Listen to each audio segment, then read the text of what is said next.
and I woke up in this place called hell, which is the truth. I don't know how to give you the picture, but I know it was this place where you can't come out. And I was given the opportunity to come back and share my story. When the family fails, there's the gang. Always. It's always gonna be like that. The gang's always gonna wait for somebody to mess up.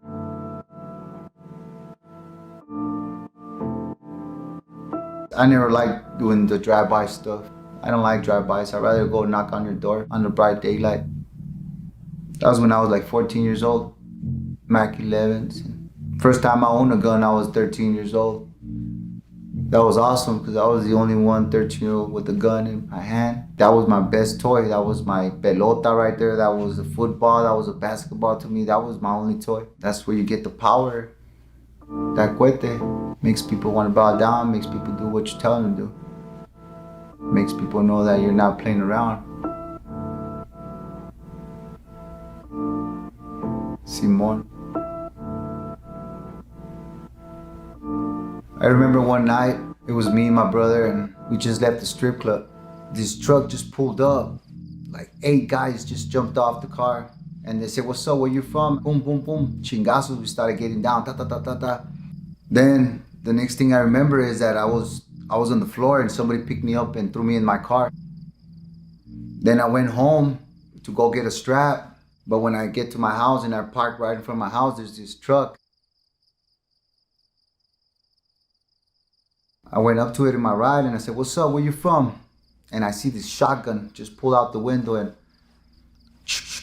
boom! I could see the light hit me in the face. I saw the light and I felt as if my whole life just flashed. I felt like I was gonna die or something, that just my whole life just was gonna be blown away. I see the light and I say, "Trucha." When I barely get to turn around, the whole windows of the car blow up. For sure, I thought my face was blown off because I could see myself in the rearview mirror and I saw my face full of blood and I couldn't see my nose. My whole face was full of blood.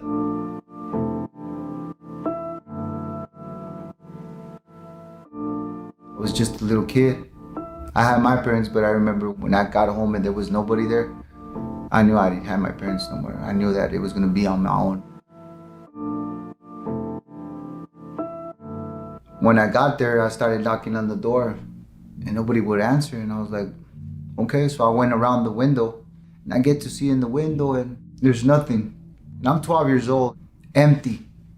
It was like my heart got empty too.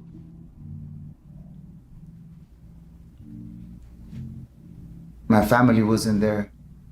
My family was gone. I felt abandoned. I felt, where am I gonna run to? Where am I gonna go to now? So I had to go back to the hood because it's the only place to go back to. There was nothing else, nowhere else but the hood.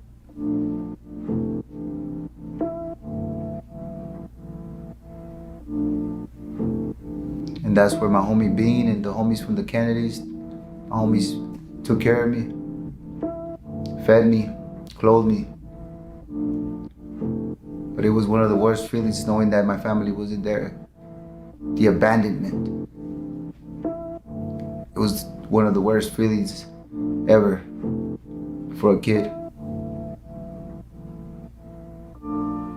Man, the hood provided for me everything, bro. I'm talking about, "Hey homie, no se agüite. Everything's gonna be good. No te agüites. Kyle, you can stay here, you can stay on the couch. Te puedes dormir aquí en el couch. Te puedes, you know, just clean up after you're done and, help me out here in the yard or whatever." Changing my life and changing a lot of my styles is that I could actually now help those that need the help, helping the homies that need it. Instead of seeing them go waste their lives and make it worse, I could actually be like, "Yo homie, I could help you out. I got a canton, I got an extra room. You could stay there. You need to get your head out your ass. You need to get a jale. I got some jale in construction over here. Let's do some framing. Let's do some sheetrock over here. Help them out a little bit. Show them another tunnel. Show them another way how to make it."